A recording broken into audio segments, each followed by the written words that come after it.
Justamente estamos por meditar, reflexionar estos días, en estos tiempos donde viene justamente la Semana Santa, o también conocida como la Pasión de Cristo. Comienza desde el Domingo de Ramos hasta el Domingo de Resurrección. Y justamente tenemos que aprender, si hoy queremos conocer más del Señor, que ese es el desafío, que conozcas más del Señor, que sepas quién es el Señor, que a través de la palabra tú sepas qué fue lo que sucedió antes de que Jesús llegara a la cruz. ¿Cuántos saben qué hizo Jesús antes de llegar a la cruz? ¿Alguien lo sabe? ¿Alguien lo tiene claro? O más o menos, o casi no. Es importante conocer la palabra, conocer las Escrituras, conocerlo a Él. Y antes que llegara Él justamente a la cruz, Él primero fue ungido por María. Él estaba en Betania justamente antes de ir a Jerusalén. Y María estuvo ahorrando para comprar justamente un perfume que costó 300 denarios. Quiere decir que un denario, que es el pago diario de trabajo, durante un año completo dio su vida en ese perfume para ungir los pies de Jesús cuando Jesús fue invitado a cenar a la casa de Marta y María y Lázaro.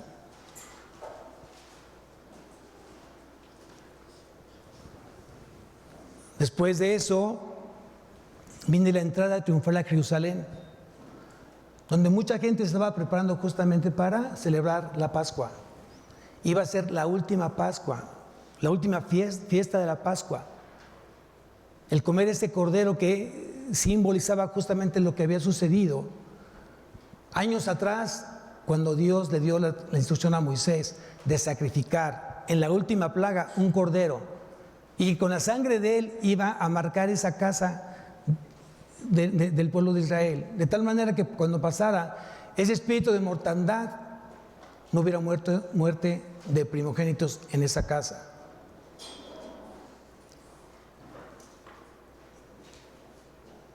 Entonces dice que Jesús iba a entrar a Jerusalén, y mucha gente sabía que iba a festejar esa fiesta tan importante para los judíos, pero sabían que Jesús iba a estar ahí.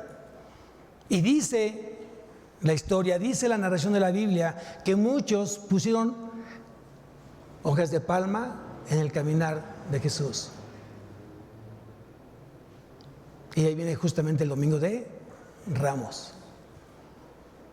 Entonces dice que en esa entrada de Jesús, dice que clamaban, gritaban, muchos: bendito, bendito el que viene en el nombre del Señor, el Rey de Israel, Hosana, Hosana.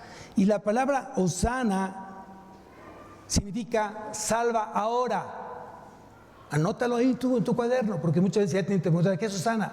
No, pues no sé, creo que lo dice en la Biblia. Hosana significa salva ahora. Ya muchos reconocían justamente a Jesús como su Salvador, su Salvador. Después de que él entró a Jerusalén, dice que por la tarde, noche, él visitó el templo y tuvo que purificar el templo, porque del templo se estaba haciendo un mercado. Había ladrones que estaban abusando, estaban usando la casa de Dios para robar, para transar, para mentir, para defraudar, porque muchos de los animales que se vendían justamente para los sacrificios a Dios estaban enfermos. Y Dios demandaba que fuera un animal sin defecto. Entonces todo esto fue pasando justamente antes de que Jesús llegara a la cruz. Y dice que cuando cerca ese día en el cual te iba a compartir la cena de la Pascua con sus discípulos, Jesús mandó a dos de ellos por un pollino, que es el hijo pequeño del asno, un pollino que nunca había sido montado. Mandó a Juan y mandó a Pedro.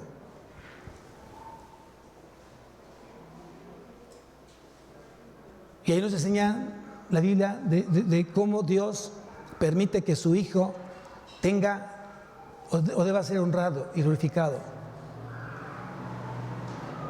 Porque siempre le dio el lugar como el primero en todo. Ese vientre donde nació, ese vientre jamás había sido ocupado por nadie más. Por eso fue de una virgen. Ese pollino nunca había sido montado. Estaba destinado, estaba consagrado justamente para Jesús. Entonces tenemos que aprender a darle la honra, la gloria, siendo Él el primero en nuestra vida, siendo Él el primero en nuestro matrimonio, siendo el primero en nuestra familia, siendo el primero en nuestra escuela, en nuestro trabajo. Él tiene que ser siempre el primero. Él tiene que ser siempre el primero porque así lo demanda Él. Amarás a tu Dios con todo tu corazón, con toda tu alma, con toda tu mente, con todas tus fuerzas. Es el primer y gran mandamiento.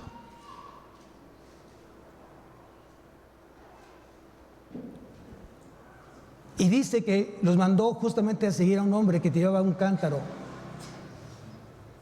Y que ese hombre, al preguntarles dónde llevaría a cabo la cena del Señor, la cena de la Pascua, ese hombre que llevaba el cántaro de agua los iban a conducir justamente al gran aposento alto. Y lo pregunté en la mañana y lo pregunto hoy, ¿cuánta gente cabía en ese aposento alto?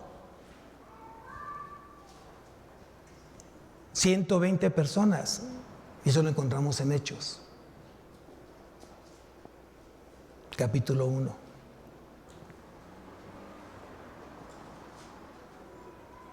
Y cuando se ya disponía justamente a compartir la cena, dice en las Escrituras, aquí acompáñenme, ahora sí vamos a empezar con Mateo capítulo 26.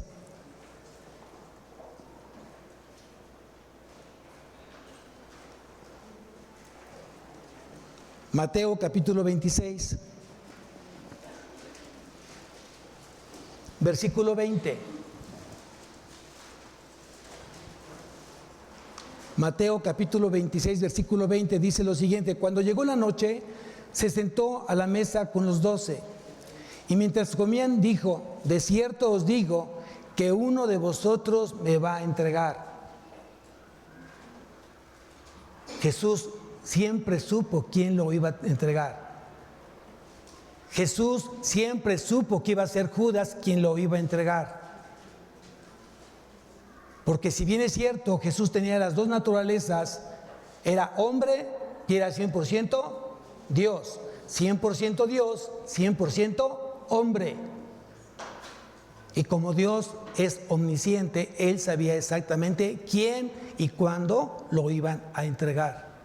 Y cuando aquí hace el comentario, dice: de cierto os digo que uno de vosotros me va a entregar. Versículo 22, y entristecidos en gran manera comenzó a cada uno de ellos a decirle: ¿soy yo, Señor?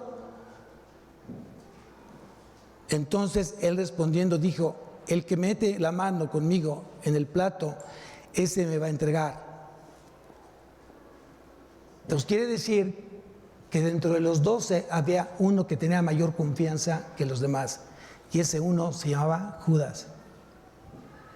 Dicen los evangelios que Judas lo entregó a través de una señal, a través de un beso. Y Jesús dijo: con un beso entregas al Hijo de Dios.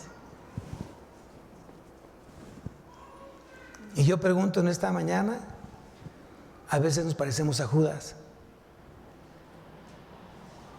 porque muchas veces terminamos traicionando justamente sus enseñanzas, pensando que no son importantes, pensando que esto ya pasó, que fue en otro tiempo, y fue justamente en esta época de Jesús, lo cual es completamente erróneo. ¿Cuántas veces Dios te ha puesto con corazones necesitados de Él y tú lo traicionas buscando algo lucrativo, algo de cómo sacar provecho, algo para ti, a sacar ventaja de algo, cuando Dios espera que tú lo honres y lo glorifiques en todo? Eso es fuerte, amados. Porque es muy fácil aquí leer que uno lo iba a entregar. Y todos se sentían justamente acusados por su conciencia. ¿Será acaso yo, Señor? ¿Será acaso yo, Señor? Todos decían lo mismo. Entonces quiere decir que la conciencia de ellos, no todos estaban completamente siendo fieles al Señor. Y muchos somos infieles en esta época, en este tiempo. ¿Y por qué lo digo? Miren, hace 3 meses, justamente el día 25 de diciembre, estábamos festejando el nacimiento de Cristo.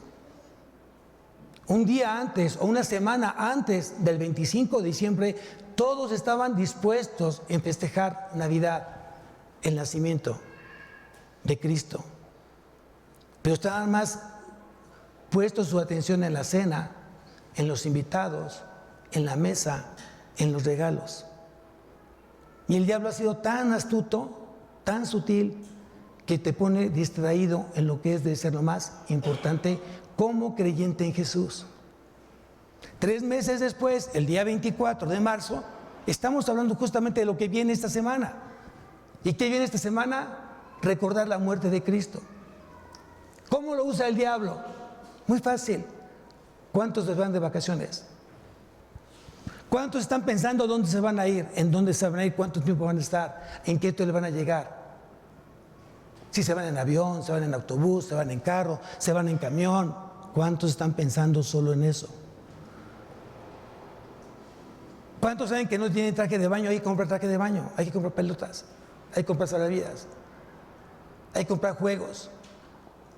¿Quién realmente dice hay que llevar Biblia? Y hay que compartir la palabra en este tiempo para recordar justamente lo que Cristo vino a hacer hace más de 2000 años. ¿Quién lo está haciendo? ¿Quién lo tiene presente? Entonces no solamente Judas traicionó a Jesús.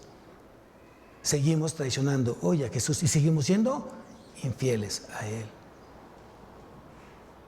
Es más importante el viaje, es más importante las vacaciones, es más importante el tiempo de asueto, de descanso, que realmente recordar a Cristo.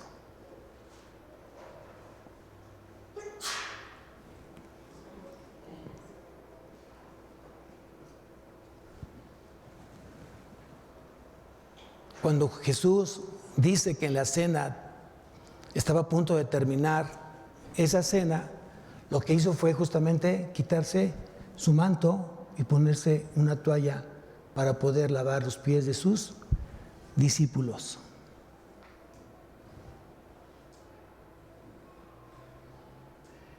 Y generalmente Pedro habla muy rápido, habla muy fácil, de manera ligera, sin pensar. Y él cuestiona del que no se iba a dejar lavar sus pies por el Señor. ¿A quién le estaba contradiciendo? ¿A quién le estaba contradiciendo? ¿Cuántas veces somos contradictorios con el Señor? Él te manda a hacer una cosa y tú quieres hacer otra. Dios te manda y te pone el camino que tienes que andar y tú decides caminar otro camino. Sin antes pensar lo que Dios está demandando. ¿Y quién es el Señor? Pues el Señor. ¿Y quién es el Señor? Nuestra suprema autoridad. Y digo, Jesús, si tú no permites que yo te lave los pies, tampoco serás parte del reino conmigo. Dijo, no solamente los pies, Señor, mis manos, mis pies, mi cuerpo, lávame todo.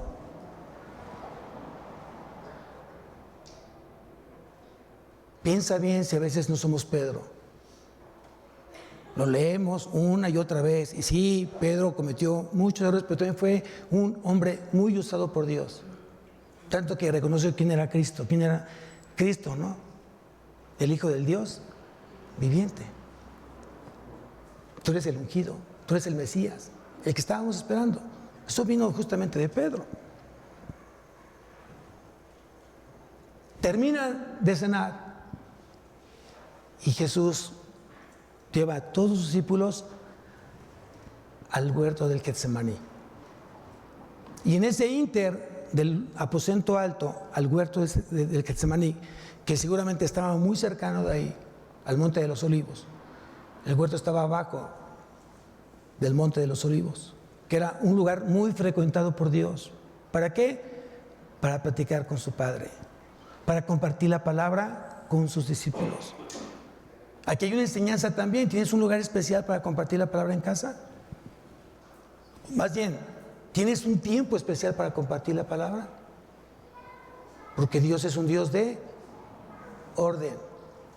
¿Es un Dios de qué? De orden. ¿Tienes un tiempo? ¿Tienes un lugar específico? ¿Estás leyendo de manera ordenada la palabra? No es donde yo me imagino, no es donde abro la Biblia y a ver, aquí, voy a leer la Biblia. Aquí, no. Dios es un Dios de orden. ¿Cuántos están llevando el plan anual de lectura que mandó el pastor en la iglesia? ¿Cuántos? ¿Cuántos no se han atrasado y siguen justamente siendo fieles al Señor? ¿Cuántos agarraron otro tipo de plan anual completamente diferente al que el pastor había dicho en la iglesia? Había propósitos, amados.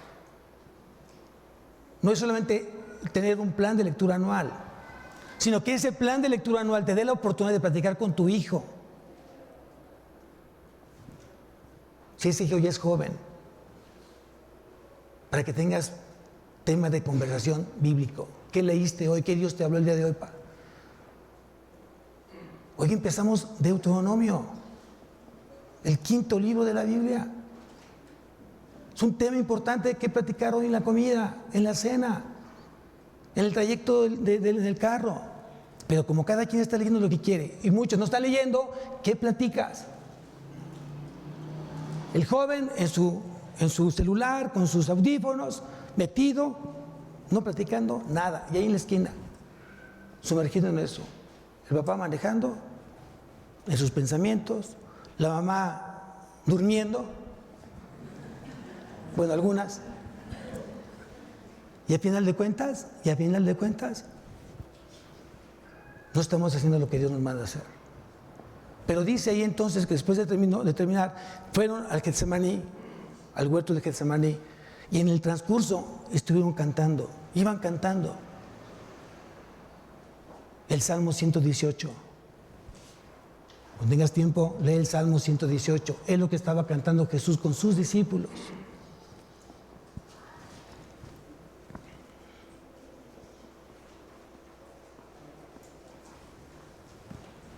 El Getsemaní es la antesala de la cruz. Fue la agonía del Getsemaní. Nunca nadie podrá orar como Jesús oró justamente en ese lugar. Nunca nadie más. Porque dice que su sudor eran como gotas de sangre que caían en el suelo. Para que vean la profundidad de su oración. Ahí vamos a ir. Y aquí los invito entonces, por favor, estamos en el capítulo 26 de Mateo. Vamos al versículo 36. Mateo 26, versículo 36. Y dice: entonces llegó Jesús con ellos a un lugar que se llama Getsemaní. Y si quieres anotar qué significa Getsemaní en hebreo, significa prensa de aceite o lagar de aceite. ¿Qué quiere decir? Que era un lugar donde había muchos olivos. Muchos olivos.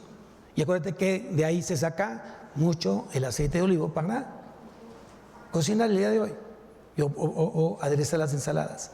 Entonces dice aquí, y dijo a sus discípulos: sentaos aquí entre tanto que voy allí y oro. Es lo que dice Mateo.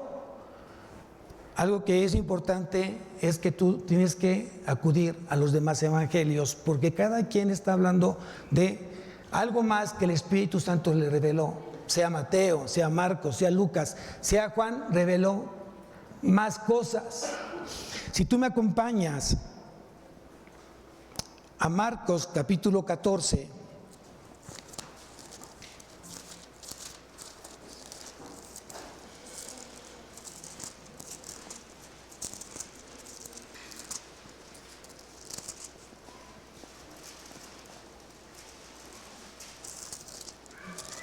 vamos a ver qué dice en el versículo 32. Vinieron pues a un lugar que se llamaba Getsemaní y dijo a sus discípulos: sentaos aquí entre tanto que yo oro. Muy similar a lo que dijo ¿quién? Mateo. Pero si vamos a Lucas,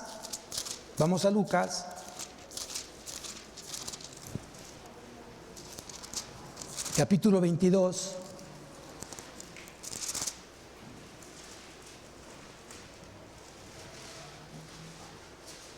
versículo 40, dice, cuando llegó a aquel lugar, ¿a dónde? Al huerto del Getsemaní. Cuando llegó a aquel lugar, les dijo, orad, que no entréis en tentación. Que no entréis en tentación. Acuérdense que los discípulos estaban ya muy afligidos, estaban muy tristes. Les estaba agobiando algo que uno de ellos iba a entregar justamente ¿a quién? A Jesús. ¿A qué los puso a hacer Jesús? A orar. Entonces quiere decir que la oración es vital en la vida de un creyente. La oración es vital en la vida de un creyente. La oración es decirle a Dios cuánto dependo de Él. Eso es la oración, cuánto dependo de Él. Cada vez que yo platico con Dios, yo estoy dependiendo de Él. Cada vez que yo le pregunto a Dios, cada vez que yo le agradezco a Dios, yo le digo, yo dependo de ti, ya no dependo más de mí. Porque cuando yo dependí de mí, todo eché a perder. Todo eché a perder. Pero ahora que yo dependo de ti, las cosas son completamente distintas. Ahora las cosas me salen. Ahora las cosas las termino. Y ahora las cosas son exitosas. Cuando comencé a depender de ti, Señor. Por eso cuando Pablo le dijo a los tesalonicenses, orad sin cesar. Quiere decir que tengo que leer, pero tengo que orar en todo momento. Tengo que tener esa intimidad, esa comunión con Dios. Regresamos nuevamente a Mateo. Y entonces ya dice que no solamente los dejó sentados, sino los dejó orando, en tanto que voy allí y oro. La pregunta de muchos dirían, ¿y por qué no oró con ellos? Porque acuérdate que hay momentos de oración donde son las cosas personales, íntimas, en secreto. Y lo que iba a orar, justamente Jesús iba a hacer algo en secreto, entre Él y su Padre, entre Él y Dios, en su humanidad de hombre, en su humanidad de hombre.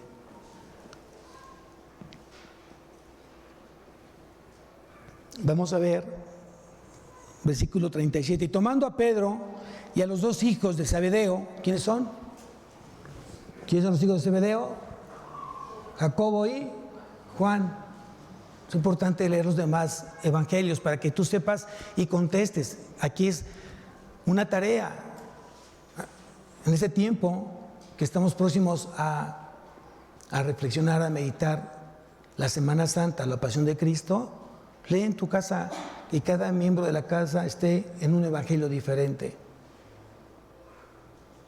Y te vas a dar cuenta cuánta información, cuántos datos, cuántos hechos, cuántos acontecimientos se van agregando en la misma lectura.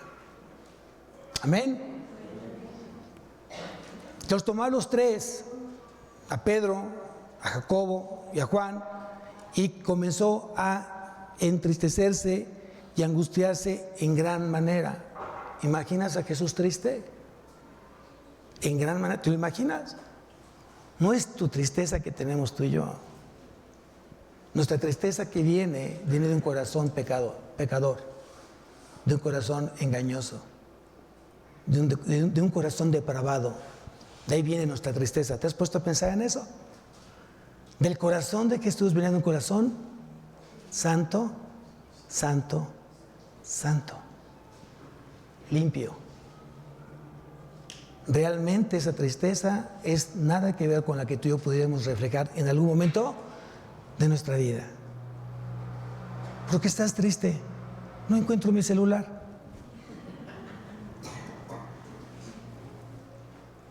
¿Por qué estás triste? Es que me dio un tallón en el carro. ¿Por qué estás triste? Es que no encuentro mi cartera. ¿Por qué estaba triste Jesús? ¿Qué es realmente lo que lo puso justamente triste en gran manera? Y muchos dicen, porque seguramente él sabía que tenía que pasar por el camino de la cruz con bofetadas, golpes, escupitajos, le iban a colocar la corona de espinas, lo iban a latigar 40 veces y lo iban a bofetear, lo iban a deformar con los puños, porque así fue como llegó justamente a la cruz, completamente desconocido. Era un harapo de carne ahí, un harapo de carne. Todo eso se nos olvida. Y todo eso no lo sabemos. O muchos de repente dicen, ¿a poco así fue? Sí, así fue. Alguien que no debía haber sido asesinado, muerto en un madero, en una cruz, porque no hizo nada. No hizo nada malo. Él fue justamente crucificado por decir la verdad y por demostrar su amor. Entonces aquí dice, entonces Jesús les dijo, mi alma está muy triste hasta la muerte, quedaos aquí y velad conmigo. Quiero que por favor uses la imaginación y te transportes en ese momento cuando Jesús esté justamente ahí y que tú seas esos de los tres, tú estuviste ahí o que hubiera estado ahí y que Jesús justamente al verlo triste dijo, quédate aquí porque mi alma está muy triste hasta la muerte, velad conmigo. Velad conmigo. Y velad significa estar despierto. Y no tan solo estar despierto, estar atento. Estar atento. Aquí no aguantas ni 40 minutos, ya te dormiste. Porque vienes de un día, seguramente de antro, de Netflix, en celular. Hay gente que me dice, pastor, no puedo dormir. ¿Y qué haces? Pues el teléfono. Pues no. Agarra la Biblia, ponte a orar, póstrate. Es que ya tengo tiempo que me despierto a esa hora. Pues Dios tiene tiempo buscándote. ¿Por qué no lo has visto de esa manera? Dios te está buscando a esa hora. Entonces, en lugar de agarrar el teléfono, el control de la televisión, ponte, póstrate y lee la Biblia.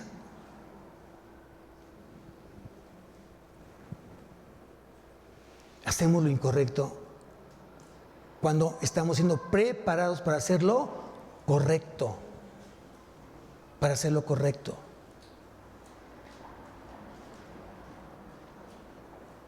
Entonces imagínate en ese momento cuando Dios te dice, vela conmigo. Cada vez que tú estás orando, Cristo está contigo. Cada vez que hay veladas de oración aquí en la iglesia, Cristo está aquí. Se viene justamente el siguiente mes, estamos en el siguiente, al día 1 de abril empezamos los 10 días de oración. ¿Quiénes van a venir?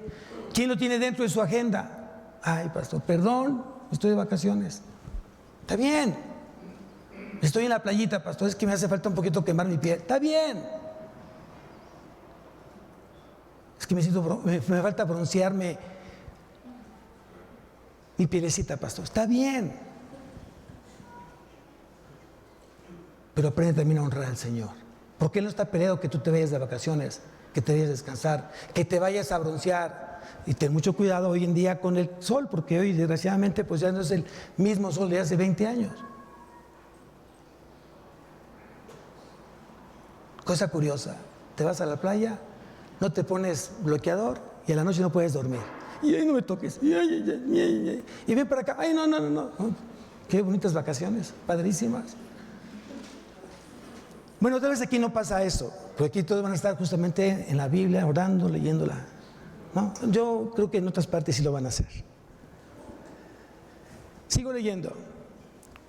Yendo un poco adelante, se postró sobre su rostro, orando y diciendo, ¿qué hizo Jesús? Para aquellos que les gusta estar sentados o acostados. Al menos que sí, una enfermedad te tenga postrado de esa manera. Te tiene acostado porque no te puedes levantar. Una enfermedad. Puedes orar de esa manera.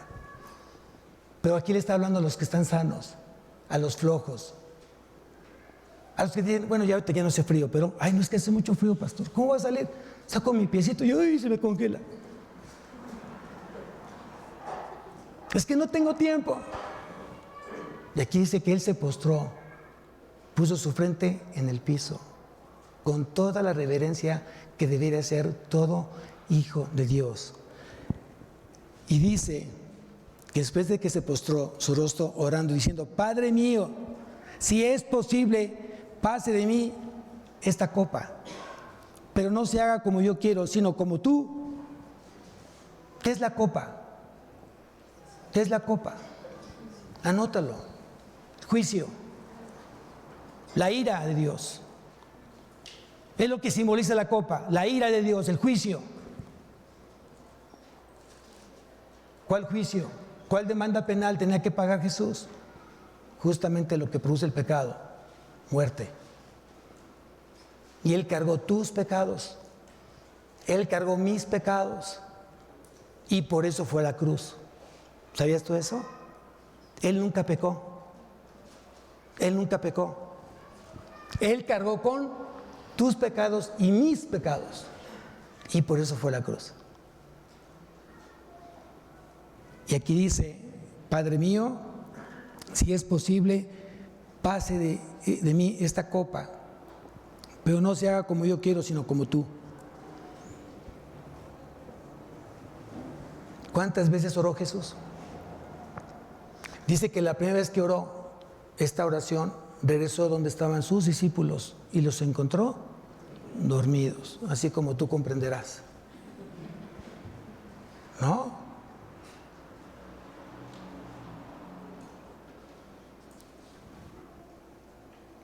Y dice en el versículo 40: vino luego a sus discípulos y los halló durmiendo y dijo a Pedro, ese Pedrito, así que no habéis podido velar conmigo una hora. No está hablando de una hora, no está hablando de 60 minutos, está hablando de un tiempo. En este tiempo que te pedí que estuvieras conmigo, ¿qué? Velando, orando, ¿no pudiste? Son 10 días de oración, amados. Son 4 al año. Y seguramente no los tienes agendados, no los tienes presentes, no los tienes como para cumplirse. Y todo lo demás es para ti. Mucha gente de repente dice: ¿dónde dice en el Nuevo Testamento que tengo que diezmar?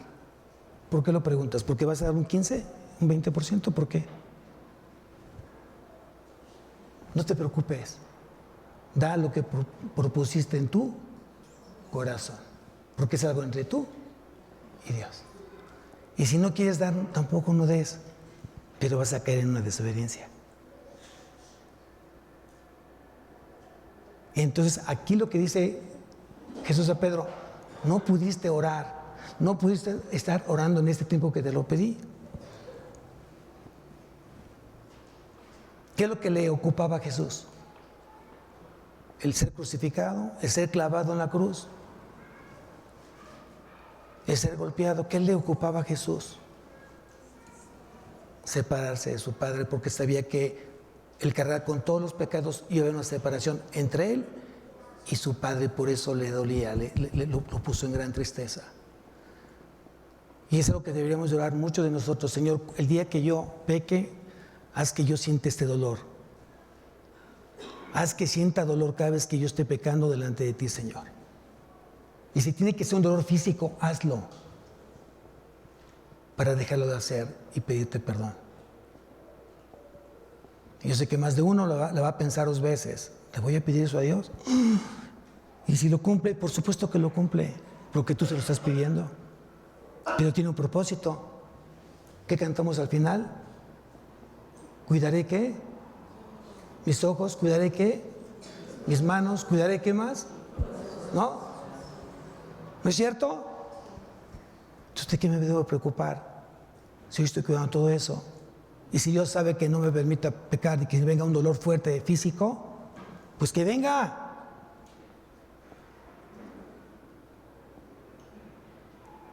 No tengamos miedo. Dios te ama y sabrá cómo hacerlo, pero pídeselo. Porque a ti te ocupa hoy el tener una vida llena de santidad, una vida sin pecado, una vida completamente consagrada a Él. La gran diferencia que nos hace a nosotros del mundo y los que hoy tenemos a Cristo en nuestro corazón. Versículo 41, velad y orad, para que no entréis en tentación. El espíritu a la verdad está dispuesto, pero la carne es débil. Y otra vez fue y oró por segunda vez, diciendo: Padre mío, si no puede pasar de mí esta copa sin que yo la beba, hágase tú. ¿Qué nos enseña Jesús? Que Él siempre estuvo dispuesto a hacer la voluntad del Padre, no la suya. Hoy estás en el mismo sentir que Jesús. Tengamos el mismo sentir que Jesús, es lo que dice Filipenses. ¿Quieres hacer siempre la voluntad de Dios? ¿O sigues haciendo tu voluntad? O micha y micha para que nadie se sienta. ¿Es así? No es así. Estamos para hacer su voluntad, hacer su voluntad. Vino otra vez y los halló durmiendo, porque los ojos de ellos estaban cargados de sueños. ¿Cuándo empezó justamente todo esto? A las 6 de la tarde. Aquí ellos llegaron al Getsemaní 12 de la noche. Obviamente para muchos esa hora ya es fatal. Muchos ya dicen: no, yo me duermo a las 10 de la noche, 9 de la noche, 11 por una tarde, pastor. Qué bueno. Después de esa hora ya están así como en automático. Y aquí obviamente estaban cansados. Dice: vino otra vez y los halló durmiendo, porque los ojos de ellos estaban cargados de sueño. Y dejándolos, se fue de nuevo y oró por tercera vez, diciendo las mismas palabras. ¿Cuántas veces oró Dios? ¿Cuántas veces oró Cristo? 3 veces. 3 veces. Y no creo que haya orado 10 minutos. No creo que haya orado 5 minutos.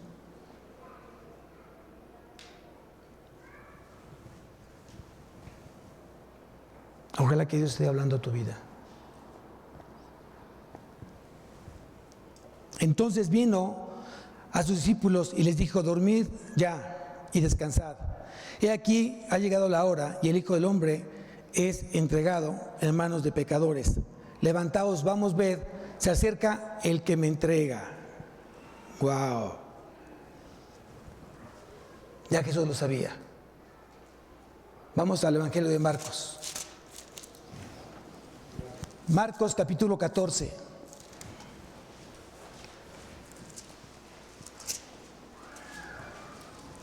Marcos capítulo 14, es el siguiente. Después estábamos en Mateo, sigue Marcos. No te vayas a Apocalipsis, no te vayas a Génesis. Después de Mateo sigue Marcos. Dice, versículo 43: luego, hablando él, aún vino Judas, que era uno de los 12, y con él mucha gente con espadas y palos, de parte de los principales sacerdotes y de los escribas y de los ancianos. Y el que le entregaba les había dado señal, diciendo: al que yo besare, ese es, prenderle y llevarle con seguridad. ¿Cómo entregó Judas a Jesús? Tú dirías: ay, hijo, qué mala onda. O sea, 3 años comiendo con el Señor, 3 años conviviendo con el Señor, 3 años viendo los milagros que hacía el Señor, 3 años recibiendo el amor de Jesús.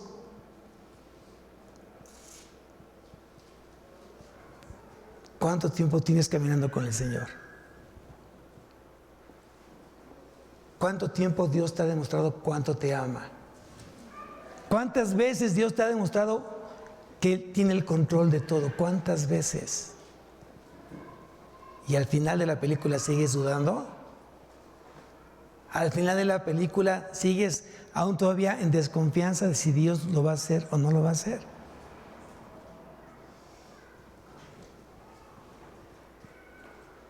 ¿Es así Jesús? ¿Que lo que promete no lo cumple?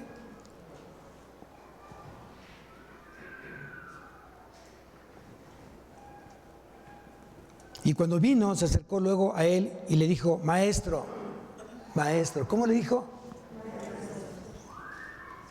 Yo creo que se le había achicharrado la lengua, ¿no? Es decir, ¿cómo me dices tú maestro si no haces lo que yo te digo? Muchas veces le decimos así: maestro, mi rabí, mi Dios, mi Señor. Y Jesús dice: entonces, ¿por qué no haces lo que yo te digo? Si yo soy tu suprema autoridad, ¿por qué no me obedeces? ¿Por qué no me crees? ¿Por qué?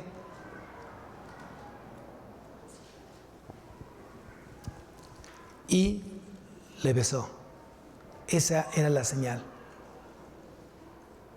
Oye, ¿entiendes por qué la abuelita decía, quita de ti, beso de Judas? No, porque obviamente pues ese beso era un tanto traicionero. O sea, tanto beso y beso, pero no me obedeces. Tanto beso y beso, pero me lastimas. Tanto beso y beso, me ofendes, me humillas. Entonces no me beses tanto. Y mejor compórtate mejor como un hijo fiel. Entonces ellos le echaron mano y le prendieron. Pero uno de los que estaban allí sacando la espada, ¿quién? Pedro. Hirió al siervo del sumo sacerdote cortándole la oreja. ¿Quién? Malco. Y respondió Jesús, le dijo, como contra un ladrón habéis salido con espadas y con palos para prenderme. Cada día estaba con vosotros enseñando en el templo y no me prendisteis. Pero es así para que se cumplan las Escrituras. Entonces sabía Jesús quién lo iba a traicionar. Y sabía Jesús justamente que después de haber orado a su Padre iban a llegar a prenderlo. Como un ladrón, como un malhechor. ¿Y qué había hecho Jesús? Amar, enseñar y decir la verdad.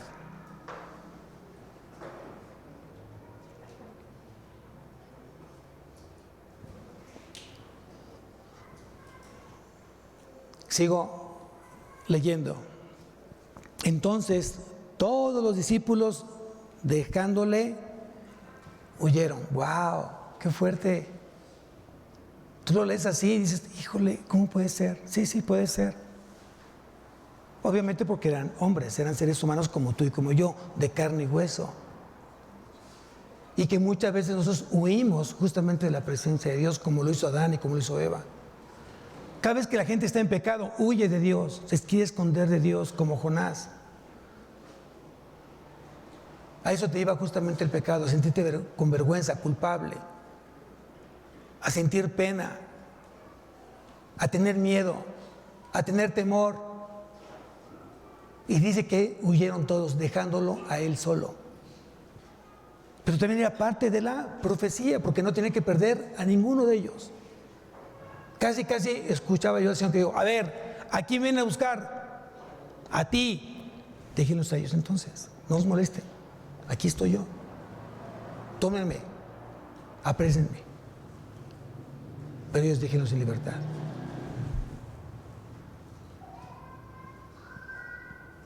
Eso es amor, amados. Y es el mismo amor que harías tú por tus hijos. Si alguien quiere ofender a tus hijos, quiere lastimar, aquí estoy yo. Muchas veces es así el amor de padres a hijos. Aunque a veces el hijo no te lo tome en cuenta, hay hijos ingratos, hay hijos que no honran a sus padres, se les olvida que son sus padres. Y tristemente huyen y los dejan solos. Cuando más necesidad tiene un papá, porque no tiene las fuerzas, porque ya no tiene trabajo, porque ya no tiene la edad, sino necesita hoy del hijo, el hijo huye y se va. Y se va huyendo justamente de su responsabilidad de hijo. Cuando el papá huyó cuando estaba pequeño, cuando estaba doctor, cuando necesitaba alimento, cuando necesitaba pañales, cuando necesitaba amor, cuando necesitaba abrazo, cuando necesitaba ser bañados, cuando huyó el papá, cuando huyó la mamá, ahí estaba. ¿Ya se te olvidó eso? Cuando más necesitabas, después de casamiento, te encargo a mis hijos, ándale, Y ahí tienes a la mamá, está bien, aprendiendo otra vez a cambiar pañales, dando de comer, cambiándolos y ya están siendo los papás fieles a los hijos. Y cuando ese papá termina débil, sin fuerzas, cansado, ya no me sirves, te hago a un lado y huyo, porque quiero comenzar mi nueva vida. Qué fuerte, qué situación tan difícil. es un dolor que te llega en el corazón. Pero como eso no pasa aquí, gracias a Dios, qué bueno que todos son sumamente han aprendido a honrar a sus padres. Amén. Que se preocupen los otros, aquí no. Que se preocupen los que están huyendo, nosotros no. Permanecemos ahí, ayudando, amando, proveyendo. Hoy nos toca proveer. Ellos lo hicieron con todo el amor, lo tengo que hacer con todo el amor, no reprochando nada, no sacando nada, no jactándome de nada, lo hago por amor. ¿Quién dice amén?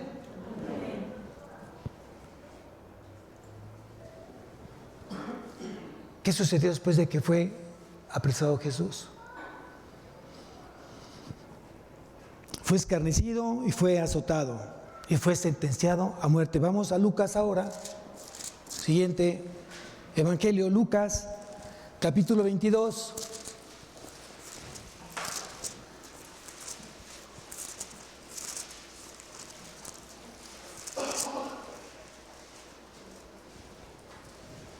Versículo 63. Dice, y los hombres que custodiaban a Jesús se burlaban de él y le golpeaban. ¿Quiénes eran esos hombres? ¿Quién era esa guardia, esos custodios? ¿Eran romanos? No, eran judíos y le servían al Sanedrín. Ellos servían al Sanedrín. Porque primeramente, antes de ser juzgado ante Poncio Pilato, fue juzgado antes ante el Sanedrín, que era justamente el grupo de ancianos, 70 ancianos que regulaban las leyes de Israel. Y ahí estaban los escribas, los sacerdotes, los fariseos. Ahí estaban, ellos se encontraban ahí. Y dice, y los hombres que custodiaban a Jesús se burlaban de él y lo golpeaban. ¿Tú te imaginas eso? ¿Puede tu imaginación ver esa película cuando hombres golpean a nuestro Señor Jesucristo?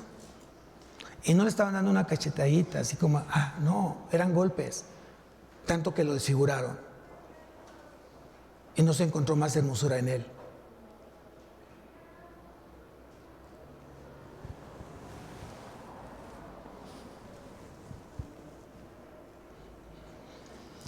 Y vendándole los ojos, le golpeaban el rostro y le preguntaban diciendo, profetiza, ¿quién es el que te golpeó? Y decían otras muchas cosas injuriándole. Esto fue lo que sufrió Jesús. Esto fue lo que padeció Jesús. Yo no sé ustedes, pero duele aquí en el corazón.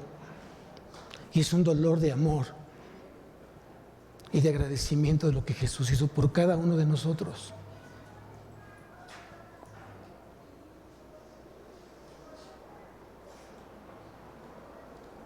Más adelante dice que Jesús, ante el concilio, cuando era de día, o sea, quiere decir cuántas horas llevaba ya Jesús justamente despierto y siendo atormentado, siendo lastimado. ¿Cuántas horas? Ya era de día. O sea, que durante toda la madrugada estuvo Jesús, después de haber sido preso, justamente siendo golpeado. Y dice, cuando era de día, se juntaron los ancianos del pueblo, los principales sacerdotes y los escribas, y le trajeron al concilio diciendo, ¿eres tú el Cristo? Dínoslo. Y él les dijo, si los dijere, no creeráis. Y también se os preguntare, no me responderéis, ni me soltaréis. Pero desde ahora el Hijo del Hombre se sentará a la diestra del poder de Dios.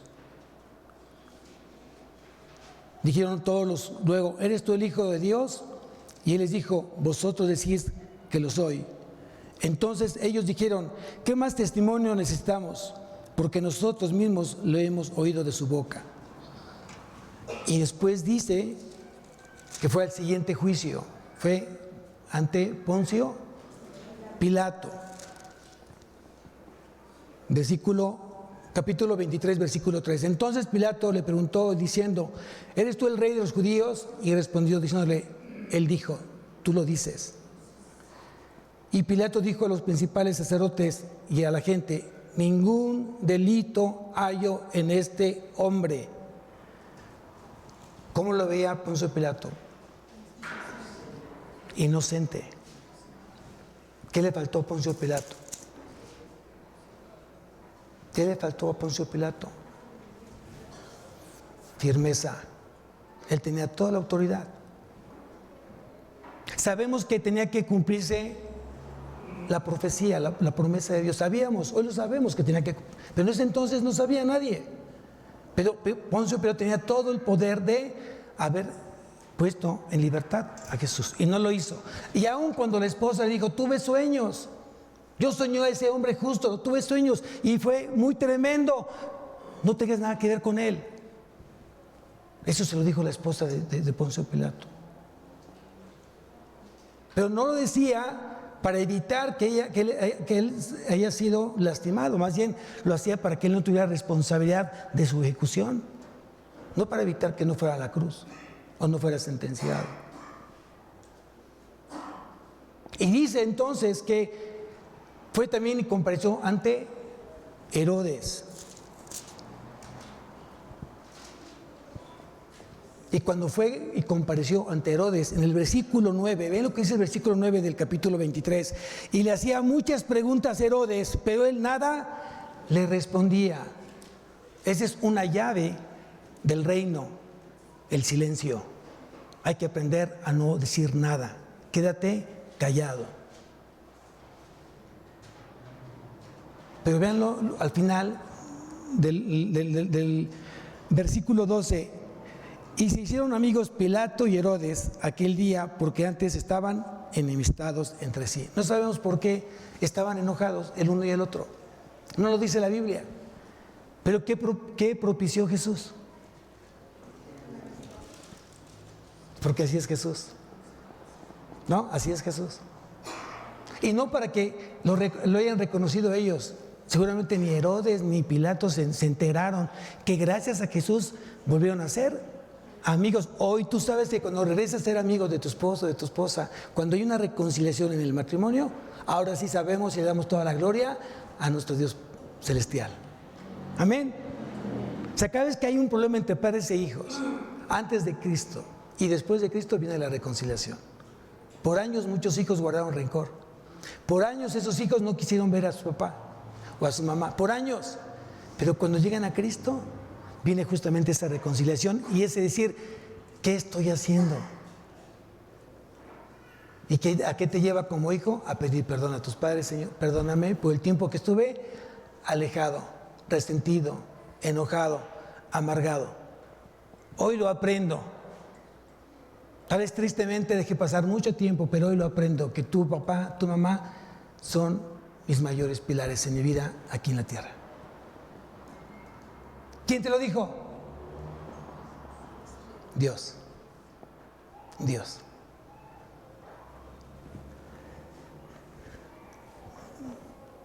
Vamos a Marcos. ¿Qué sucede en ese concilio, en ese juicio? Marcos, capítulo 15.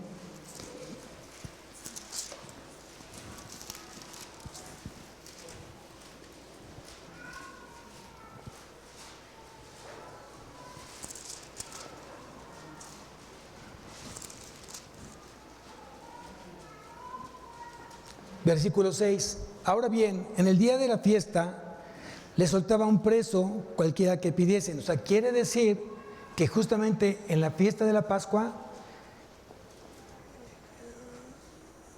el gobierno romano había sido como sensible a la petición de los judíos de soltar a un preso. Por eso justamente hoy tiene su nombre en lo legal, cuando en estos tiempos sueltan a un preso y de acuerdo a su comportamiento les reducen la condena y los dejan libres.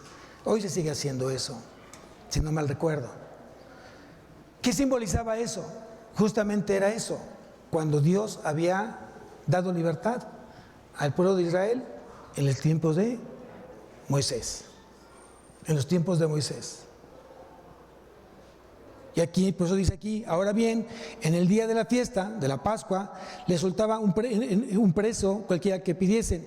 Y había uno que se llamaba Barrabás, preso con sus compañeros de motín, que habían cometido homicidio en una revuelta. Y tú ya sabes la historia. ¿A quién pidieron los judíos? ¿A Jesús o a Barrabás? Casi Poncio Pilato dijo, no, pues voy a soltar a Jesús, porque de Jesús a Barrabás, Jesús no vio ningún delito, pero Barrabás había sido un asesino. ¿Qué pidió el pueblo judío? A Barrabás. A los ojos de nosotros dirías, wow, qué terrible, qué fuerte. Pero sigue pasando el día de hoy. Quítale Barrabás y ponle trabajo, ponle tiempo, ponle dinero, ponle tus cosas tuyas. ¿Qué escoges? ¿A Jesús o a tu yo? ¿Qué escoges? Aquí vemos que Barrabás fue libertado, no merecía ser libertado, no merecía ser libre. Pero vean el odio que puede tener el corazón. Pues decía Jeremías, que engañoso es el corazón más que todas las cosas, sí, perverso. Así está nuestro corazón, siendo engañado todos los días. Todos los días. No le hagas caso a tu corazón. Vamos al Evangelio de Juan y aquí vamos a terminar. Juan capítulo 19.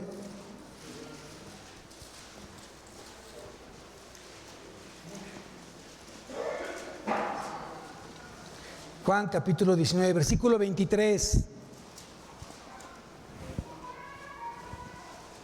Dice, cuando los soldados hubieron crucificado a Jesús, ¿cómo fue crucificado Jesús? En una cruz romana, como si fuera una T. Había diferentes tipos de cruces, pero la romana es como la que conocemos, como una T mayúscula. ¿Cómo fue crucificado Jesús? ¿Has meditado por unos segundos cómo fue esa crucifixión?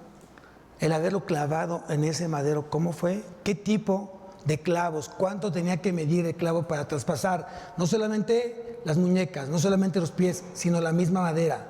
Y no una madera que tuviera de espesor 1 pulgada. Era una madera demasiado gruesa para que pudiera sostener el peso del reo. ¿Te has puesto a pensar que cuando antes que lo crucificaran fue desnudado completamente? Lo dejaron completamente desnudo y así fue crucificado. ¿Se dan cuenta la vergüenza, el pesar de Jesús? Que lo conocieran desnudo. ¿Te has puesto a pensar? Hoy lo pintan con un manto, no es cierto.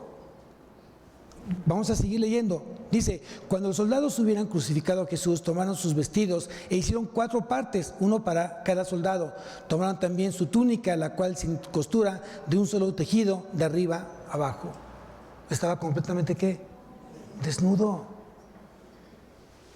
sea, no solamente fue el dolor físico que producían los clavos, la corona de espinas, los golpes, el sentirse completamente visto por todos. Ahí estaba su mamá, ahí estaba María, a unos metros de él.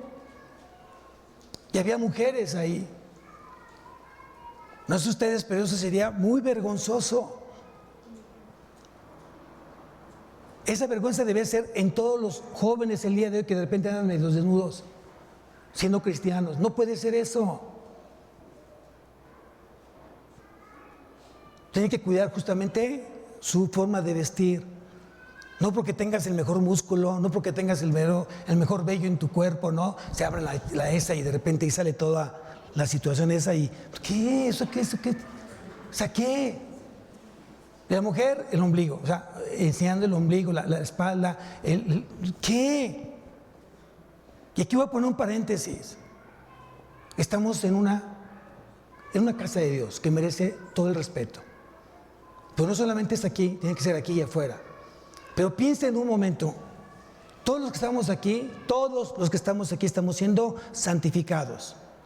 Quiere decir que muchos de los que están aquí tienen muchos problemas, tal vez sexuales.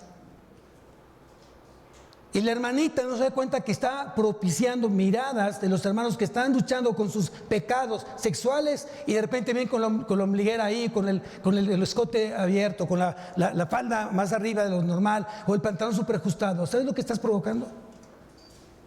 ¿Sabes lo que estás haciendo?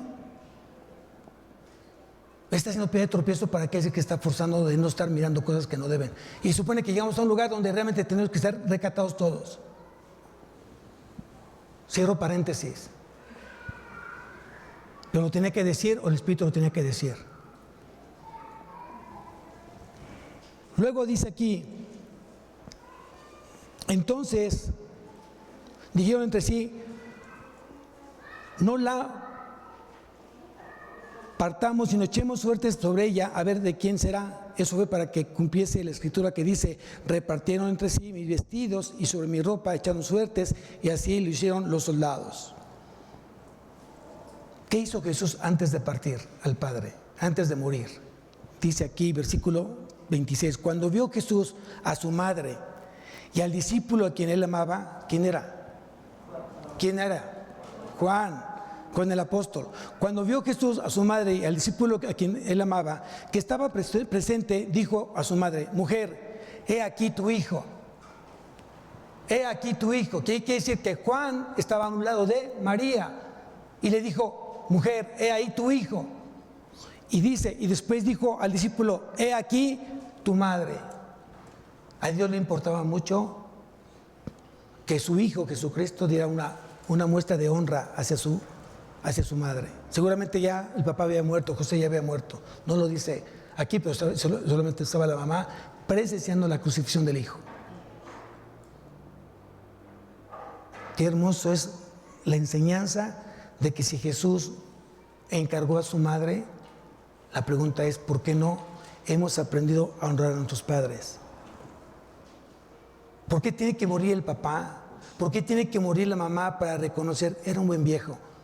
No, mi mamá era una gran mujer, pero ya para qué lo reconoces si ya no se lo puedes decir. Porque cuando se lo pudiste haber dicho, quedaste mudo, no dijiste nada.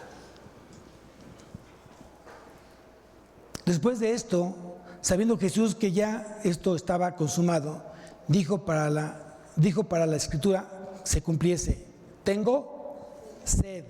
Y estaba allí una vasija llena de vinagre. Entonces ellos empaparon en vinagre una esponja y poniéndola en un hisopo, se acercaron a la boca. Cuando Jesús hubo tomado el vinagre, dijo, consumado es. ¿Saben qué significa consumado es? ¿Saben qué significa consumado es? Se ha pagado la deuda. He pagado la deuda, Padre. Ya no te debe nada. ¡Wow!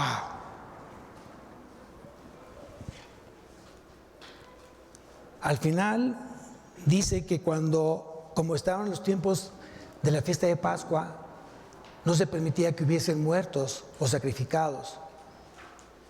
Y entonces se acelera mucho la parte de bajar a los muertos. Y dice la Escritura que los dos que estaban al lado de Jesús les quebraron las piernas para que entonces el tormento se estará más rápido y muriera más rápido por asfixia. Pero dice aquí que Jesús, habiendo inclinado la cabeza, ¿qué es lo normal, amados? ¿Qué es lo normal? Vean lo que dice aquí, y habiendo inclinado la cabeza, entregó el espíritu. ¿Qué no es al revés? Que el que se muere, cuando uno muere, ¿no hace esto? Antes no, porque él sigue siendo rey y señor de la muerte. Él venció y dijo cuándo tenía que morir, no cuando la muerte decidiera su muerte. Entonces él, inclinando su rostro, su cabeza, él dejó el espíritu. Y después entonces, dice que un sacerdote se acercó y ya no quebró las piernas, pero sí le clavó una lanza en su costado. Una lanza que no fue un piquete. Una lanza que hizo un gran hoyo en su costado. Tan grande que le dijo Jesús resucitado a Tomás: mete tu mano en mi costado. Entonces tenía que haber sido un hoyo de ese tamaño. ¿Lo has pensado de esa manera? ¿Lo habías pensado de esa manera? Pero dice que cuando el soldado clavó la lanza, salió sangre y agua. Símbolo, la sangre de la expiación. Y el agua de justamente lo que es Jesús, el agua de vida. Su palabra es agua, agua de vida. Y el Espíritu Santo es el río de aguas vivas. Amén. Anhelo profundamente que esto que hoy se predicó, se enseñó para algunos, tal vez alguien nunca había escuchado justamente todo lo que pasó Jesús. Tal vez muchos de nosotros nos hacía falta que nos recordaran justamente por lo que pasó Jesús. Pero no para que simplemente entre por aquí y salga por acá, sino que se quede completamente en nuestros corazones. Amén. Tenemos algo hermoso. Es cierto que Jesús resucitó al tercer día. Estuvo muerto en su humanidad, no como Dios, porque Dios no muere. En su humanidad Él murió, Él entregó el Espíritu. Y resucitó al tercer día. ¿Quiere decir que tenemos un Dios vivo? ¿Tenemos a un Cristo vivo? Y estará con nosotros todos los días hasta el fin del mundo. Amén. Vamos a levantarnos, iglesia. Cierra tus ojos, por favor. Vamos a orar. Es un tiempo de oración. Cierra tus ojos. Padre bendito, te damos gracias, Señor, por este tiempo de tu palabra. Gracias por recordarnos, por todo lo que tú pasaste, por ese camino de la cruz, Señor. Por lo que tuviste que pasar por amor a nosotros. Fuiste desfigurado. Mucha gente levantó falsos testimonios. La gente se burlaba. La gente se reía. La gente hizo escarnio, Señor, en el tiempo que fuiste preso.